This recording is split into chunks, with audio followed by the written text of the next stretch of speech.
Why is the Bible teachings offensive? Because it's truth. And I'm gonna say this, you know, I was talking about qualifying, and women suck at qualifying men long term because they'll only qualify men for sex. But men need to qualify women better too. I said the reason why y'all be in these relationships with these girls is because you're only emotionally and physically attracted to them. It's never, oh, I'm with this girl because her morals or her standards. The way the spiritual realm works is every connection, every relationship you build with someone, especially when you start to get intimate with someone. So it can happen, you know, without being intimate with somebody. You can meet somebody and start building a relationship with them, and you're going to see how intricate it starts to play in your life with, you know, certain people that you build a relationship with. But now when you get to the intimate level, it's more concrete. It's more rooted, because now you're not just only sharing, you know, sexual energy, DNA. And if y'all didn't know, you know, every time a male nuts in a woman, anytime a male, you know, comes inside a woman, a part of him gets attached into certain parts of her brain, if you didn't know that. So imagine asking a girl how many guys you've been with, right?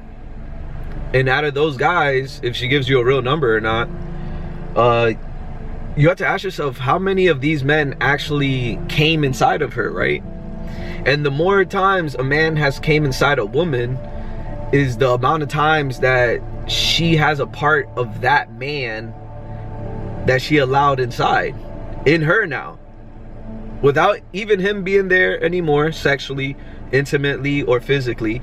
Now that guy that's no longer in her life, quote unquote, is still in her life, because he's actually still in her on a DNA level. And we all know that DNA stuff, you know, it carries information about who? Them.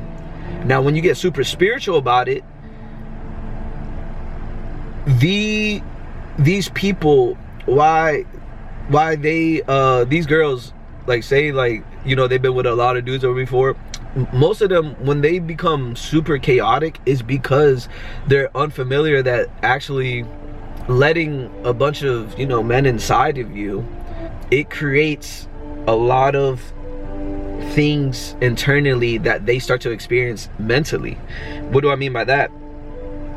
Sooner or later, in the forefront of your mind, you will experience these connections and these people internally.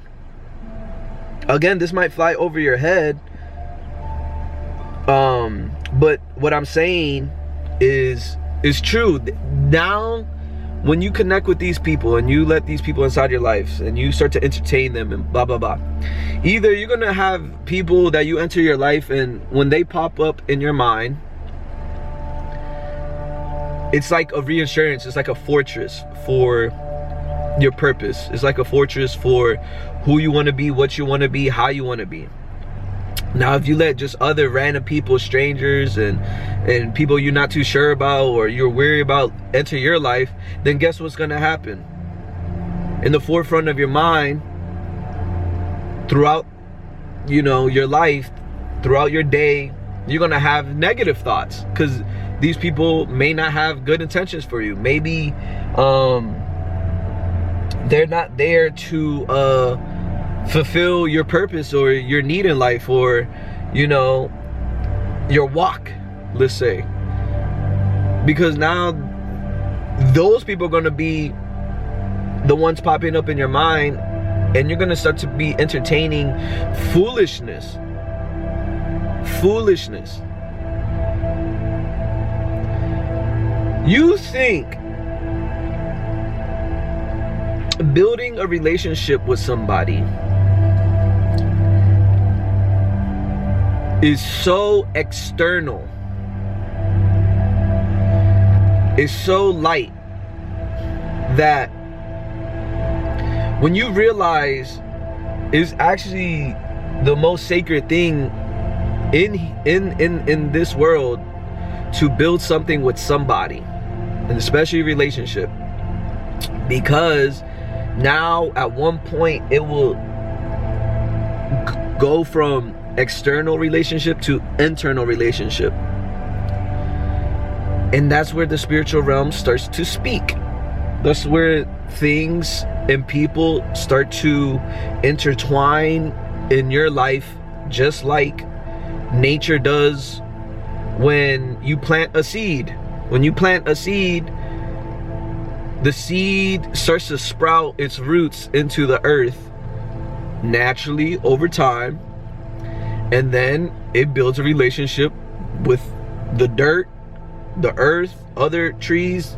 It all builds this big web of stuff, and then it grows. That's how you should look at relationships. When you look at relationships like this, now you can judge if somebody you're building with is eventually gonna deteriorate all the seeds you're planting for the future.